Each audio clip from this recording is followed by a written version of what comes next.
इस मूवी के पिछले 2 पार्ट हैं जिसमें उसकी कहानी पूरी अच्छी तरीके से बताया गया है। और अब चलते हैं इस कहानी में आगे की तरफ। इस कहानी के शुरुआत में 4 कॉलेज स्टूडेंट्स को दिखाया जाता है और ये सभी बड़ी ही मजे से वेस्ट वर्जीनिया में रिवर राफ्टिंग कर रहे थे। ये चारों स्टूडेंट्स उसी जगह पर कैंपिंग भी कर रहे थे। तभी एलेक्स को पता चलता है कि वहाँ पर ट्रे नहीं है, इसलिए वो उसे ढूंढने जाती है। और यहाँ पर सोफी और ब्रेंट अकेले होते हैं कि तभी वहाँ पर थ्री फिंगर आकर अपने तीर से उन पर वार करता है, जो सीधा जाकर आर पार हो जाता है। अभी ये दोनों इस सिचुएशंस को सही से समझ भी नहीं पाए होते कि तभी वो एक और तीर से सोफी के आंखों में मारकर उसकी आंख को बाहर कर देता है और वहीं पर सोफी मर जाती है। लेकिन ब्रेंट बौखलाते हुए वहाँ से भाग जाता है। इतने देर में एलेक्स भी वहाँ पर आती है। वो देखती है कि थ्री फिंगर सोफी की आंख निकालकर काफी अजीब तरीके से खा रहा होता है। उसे देखकर एलेक्स वहीं और छुप जाती है। इतने ही देर में ट्रे भी कुछ लकड़ियां लेकर वहाँ पर पहुँचता है, लेकिन थ्री फिंगर उसे देख लेता है और उसके ऊपर भी अटैक कर देता है। मगर वो किसी तरह अपनी जान बचाकर जंगल की तरफ भागने लगता है, लेकिन थ्री फिंगर उसे भी पकड़ लेता है और उसे भी काफी दर्दनाक तरीके से मार देता है। और ब्रेंट भी इन म्यूटेंट्स के ट्रैप में फंसकर उनका शिकार बन जाता है। और उनके टीम यानी उसके फ्रेंड्स में अब सिर्फ एलेक्स ही थी जो जिंदा बच गई थी।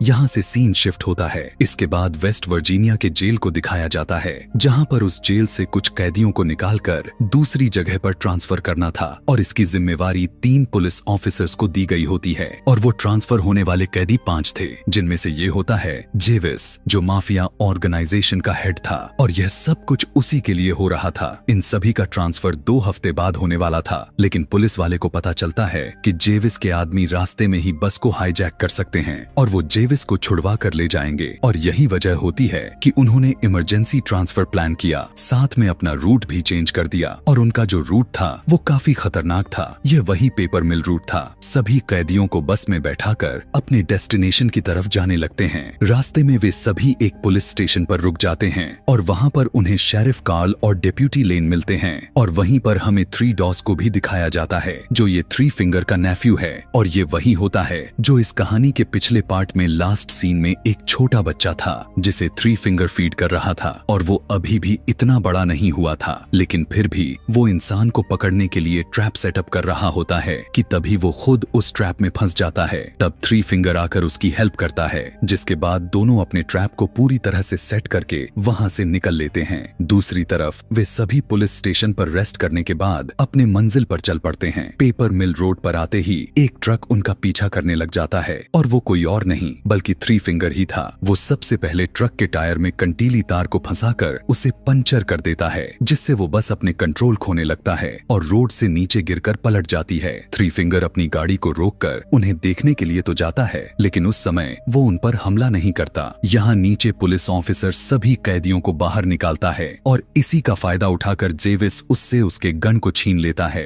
कि तभी पीछे दूसरा पुलिस, जिसका नाम पेस्लो था, वो आकर जेविस पर गन पॉइंट कर देता है। लेकिन इससे पहले कि वो कुछ कर पाता, एक चाकू सीधा आकर उसके गले में घुस जाता है और उसकी मौत हो जाती है। यहाँ पर अब सभी कैदी समझने लगते हैं कि यह सब कुछ जेविस के आदमी ही है जो यह सब कर रहे हैं कि तभी इन पर भी तीरों से वार होना शुरू हो जाती हैं, जिससे अब वो समझ जाते हैं कि ये जेविस के आदमी तो नहीं कर सकते। जेविस नेट नाम के पुलिस वाले से कहता है कि वे सबकी हथकड़ियों को खोल दें, वरना वो उसके ही गन से उसे उड़ा देगा। लेकिन नेट उसे जवाब देता है कि चाबी तो बस के अंदर ही रह गया है और बस में पूरी तरह आग लग चुकी थी और वो किसी भी वक्त ब्लास्ट होने के कगार पर था। वॉल्टर नाम के एक पुलिस ऑफिसर भी उस बस में जख्मी होकर फंसा हुआ था और जब नेट चाबी लेने बस में जाता है तब तो वो बिल्कुल ठीक वक्त पर वॉल्टर को वहाँ से निकाल लेता है। नेट जो चाबियां लेकर आया था वो बिल्कुल बेकार हो चुकी थी, लेकिन फिर भी वॉल्टर उसे नहीं मारता, क्योंकि उसे पता था कि यहाँ पे सिर्फ नेट ही एक ऐसा आदमी था जो उन्हें इस जंगल से निकाल सकता था। जिसके बाद वो सभी आगे की तरफ बढ़ते हैं कि अचानक से झाड़ियों में से एक लड़की बाहर निकलती है और नेट पर अटैक कर देती है। और वो लड़की कोई और नहीं बल्कि एलेक्स ही थी, जो इस कहानी के शुरुआत में थ्री फिंगर से बच गई थी। वो उन्हें बताती है कि यहाँ पर एक म्यूटेंट रहता है जो लोगों को काफी बुरी तरीके से उन्हें मारता है और फिर उन्हें खा लेता है, लेकिन कोई भी उसकी बात पर यकीन नहीं कर रहा था। वो उन्हें अपने राफ्टिंग के बारे में भी बताती है। इस बात को सुनकर जेविस उसे उनके लोकेशन तक लेकर जाने को कहता है और वो उन्हें वहीं पर लेकर जाने लगता लगती है क्योंकि वो अपने गन से धमका रहा था, इसलिए उसे मजबूरन उसकी बात माननी पड़ जाती है। रास्ते में उन्हें एक बस मिलती है जो बिल्कुल पलटी हुई होती है और वो पीछे लॉक्ड भी थी। जेविस नेट को उसकी कैब चेक करने के लिए भेजता है और वहाँ पर उसे उसकी चाबी और एक गन भी मिल जाती है। उस गन को उठाकर वो वॉल्टर को दे देता है और जब वो वैन को खोलकर चेक करते हैं तब वो देखते हैं कि वो बस तो पैसों से भरी हुई थी। इतने सारे पैसों को देखने के बाद वो सभी के सभी हैरान हो जाते हैं और जेविस उन्हें अपने साथ दो दो बैग उठाकर वहाँ से चलने के लिए कहता है और सभी लोग दो दो बैग उठा लेते हैं। लेकिन वॉल्टर जख्मी था और वो बैग उठा नहीं सकता था, जिस पर जेविस उसे जबरदस्ती बैग उठाने के लिए कहता है। लेकिन मौका देखकर वॉल्टर जेविस को शूट करने लगता है, लेकिन बदकिस्मती से उसमें गोलियां नहीं थीं। लेकिन इस बात के लिए जेविस जरा सा भी देर नहीं करता और वो सीधा उसके सिर में गोली मारकर उसे मौत की नींद सुला देता है। और यह सब कुछ नेट देख रहा था और वो कुछ भी नहीं कर सकता था क्योंकि वो मजबूर था। जिसके बाद जेविस सभी को आगे की तरफ बढ़ने को कहता है। हम देखते हैं कि सबसे आगे एलेक्स होती है क्योंकि वही एक ऐसी लड़की थी जो वो यहाँ के रास्ते जानती थी। आगे जाते समय उसका पैर थ्री फिंगर के ट्रैप में आ जाता है, लेकिन नेट उसे बचा लेता है। लेकिन वहीं पर थ्री फिंगर छुपा हुआ था जो अचानक से बाहर निकल कर आ जाता है और उन पर अटैक कर देता है। लेकिन जेविस उसे गोली मारकर नीचे गिरा देता है। उसे देखकर एलेक्स उन्हें बताती है कि ये वो म्यूटेंट नहीं है जिसने उसे अपने दोस्तों को मारते हुए देखा था। तभी जेविस के दिमाग में एक आइडिया आता है और वो थ्री फिंगर के लिए कोई क्लू छोड़कर सभी लोग आगे बढ़ जाते हैं। और जब थ्री फिंगर वहाँ पर आता है तब वो देखता है कि उसके थ्री डॉस का सिर एक लकड़ी पे लटका दिया गया होता है, जिसे देखने के बाद वो पागल की तरह बौखलाकर चिल्लाने लगता है। यानी अब वो पहले से भी ज्यादा वो अपना आपा खो बैठा था। इधर जब सभी लोग आगे की तरफ बढ़ रहे थे तो उन्हें कोई चीज लटकी हुई नजर आती है जिसे जेविस पकड़ लेता है। लेकिन विली समझ जाता है कि ये उन्हीं के लिए बिछाया गया ट्रैप है। वो जेविस को आगे धकेल कर बचा लेता है, लेकिन उसके बदले में उसे बहुत भारी कीमत चुकानी पड़ती है। वो अपने ही जान से हाथ धो बैठता है और जेविस उसे अपनी जान बचाने के बदले में यह देता है कि उसकी टांगे ही काट देता है। वो ऐसा इसलिए करता है क्योंकि विली उसके चेन में बंधा हुआ था, इसलिए अब उसका पैर काट देने के बाद वो उससे अलग हो जाता है और अब वे सभी आगे की तरफ जाने लगते हैं। दूसरी सीन में पुलिस स्टेशन में डेप्यूटी लेन को मिसिंग हुए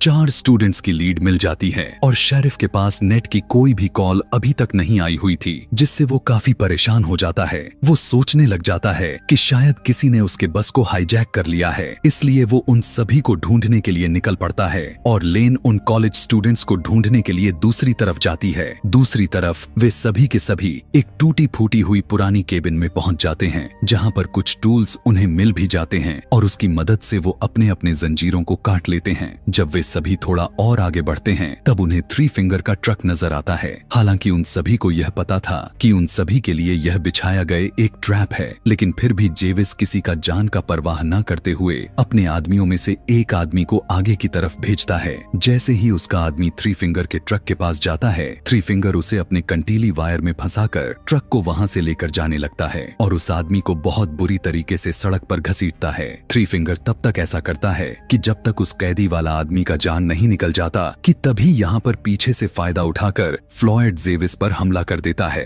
और उसे जान से मारने की कोशिश करता है। इसी मौके का फायदा उठाकर एलेक्स और नेट वहाँ से भाग जाते हैं। जेविस फ्लॉयड को इतना ज्यादा मारने लगता है कि वो अधमरा हो जाता है। वो उसे वहाँ पर ऐसे ही छोड़कर चले जाते हैं। शेरिफ उस पलटी हुई बस के पास आता है और यह सब देखने के बाद वो इस बात का खबर अपने हेड कांस्टेबल को देता है, जिसके बाद वो अपने डॉगी को लेकर नेट को ढूंढने के लिए जंगल में चल देता है। ब्रैंडन जेविस को कहता है कि उन्हें अपने इस पैसे को यहीं पर छोड़कर नेट को ढूंढना चाहिए। उसकी बातों को सुनकर जेविस मान जाता है और पैसों को छोड़कर नेट को ढूंढने जाता है और आखिरकार वो नेट को ढूंढ लेते हैं और नेट को पकड़कर जेविस उसे जान से मारने ही वाला होता है कि तभी नेट उसे बताता है कि यहाँ पर एक वॉच टावर है जहाँ से हम किसी से कांटेक्ट कर सकते हैं। जेविस उसे फिर से आखिरी मौका देता है और उसे उस वॉच टावर की तरफ चलने के लिए कहता है और जैसे ही वो उस टावर के पास पहुँचते हैं तब वो देखते हैं कि वो वॉच टावर जलकर राख बन चुकी है और इसे उन तीनों म्यूटेंट भाइयों ने जला दिया था जो हमने इस कहानी के पहले वाले पार्ट में देखा था। वहाँ पर जब कुछ नहीं मिलता है तो गुस्से में आकर जेविस नेट के सर पर गन पॉइंट कर देता है, लेकिन तभी उसी वक्त वहां पर शेरिफ का डॉग आकर उसे पकड़ लेता है। शेरिफ भी ठीक वक्त पर पहुंच जाता है और उन्हें वहां से चलने के लिए कहता है, लेकिन तभी थ्री फिंगर पेड़ पर बैठा हुआ अपने भाले को नीचे की तरफ फेंकता है, जो सीधा शेरिफ के मुंह में घुस जाता है और उसके मुंह से आर पार हो जाता है और उसकी वहीं पर काफी बुरी तरीके से मौत हो जाती है। इस मौके का फायदा उठाकर जेविस उसके गन को छीनकर नेट को अपने गन पॉइंट पर ले लेता है और उससे कहता है कि हम अपना सारा पैसा लेने के लिए हम वापस चलेंगे। लेकिन फ्लॉयड पूरे पैसे को लेकर वहां से भाग रहा था और तभी जेविस को उसकी आवाज सुनाई दे देती है और वो उसकी तरफ बढ़ने लगता है, लेकिन इससे पहले ही थ्री फिंगर वहां पर आकर उसके सारे के सारे पैसों के साथ फ्लॉयड को जला देता है, जिसके बाद सभी अब वहां से भागने की कोशिश करते हैं। लेकिन फिर से थ्री फिंगर का ट्रक उनके सामने आ जाती है और इस बार जेविस एलेक्स को उसके ट्रक के पास जाने के लिए कहता है और जब वो उसके ट्रक के पास जाती तब थ्री फिंगर एलेक्स को लेकर वहां से अपने ट्रक के साथ चला जाता है। नेट उसे बचाने को बहुत कोशिश करता है, लेकिन ऐसा नहीं हो पाता और जेविस उसे पकड़कर अपने गन पॉइंट पर लेता है और उसे शूट करने ही वाला होता ही है कि पीछे से ब्रैंडन उसे मारकर बेहोश कर देता है और दोनों उसे वहीं पर छोड़कर अपने अपने एक दूसरे रास्ते पर चल पड़ते हैं। थ्री फिंगर एलेक्स को घसीटता हुआ लेकर जाता है और उसे अपने घर में बांध देता है। वहीं पर हमें डेप्यूटी लेन की बॉडी भी नजर आती है, जिसे थ्री फिंगर ने उसे पहले से पकड़कर मार दिया होता है और उसके बॉडी का बुरा हाल कर दिया होता है। जंगल में ब्रैंडन भागने की कोशिश कर रहा था कि तभी वहां पर जेविस आ जाता है और उसे मारकर बेहोश कर देता है और वो आगे की तरफ जाने लगता है कि तभी थ्री फिंगर भी वहां पर आ जाता है और दोनों आमने सामने होते हैं। लेकिन जेविस डर कर भागने वालों में से नहीं था, वो उससे लड़ता है। जेविस थ्री फिंगर की काफी बुरी तरह से मारने लगता है और उसका फेस इतना बुरा बन जाता है कि अब वो पहचान में नहीं आ रहा था। लेकिन अब थ्री फिंगर जेविस पर भारी पड़ जाता है और उसे मार देता है और उसकी सिर की खोपड़ी को खोलकर उसकी दिमाग निकालकर खाने लग जाता है। यहाँ पर नेट को शेरिफ की डॉग मिल जाता है और वो डॉग उसे एलेक्स के पास लेकर जाता है, जिसके बाद वो तुरंत एलेक्स को छुड़ाता है और वहां से निकलने की कोशिश करता है। लेकिन थ्री फिंगर वहां पर आ जाता है और उन पर हमला कर देता है। थ्री फिंगर नेट को जान से मारने वाला ही था कि तभी एलेक्स एक लकड़ी को उठाकर उसके पीछे वार कर देती है और उसे जान से मार देती है, जिसके बाद वो दोनों वहां से उसी का ट्रक को लेकर चले जाते हैं। आगे इनके रास्ते में अचानक से थ्री फिंगर इनके ट्रक के सामने आ जाता है, क्योंकि वो पूरी तरह से मरा नहीं था और उनके ट्रक पर चढ़कर नेट को पकड़ लेता है, जिससे उनके ट्रक का बैलेंस खराब हो जाता है और वो सीधा एक पेड़ से टकराता है और ट्रक में आग भी लग जाती है कि तभी वहां पर ब्रैंडन आ जाता है और उन दोनों को ट्रक से बाहर निकाल लेता है।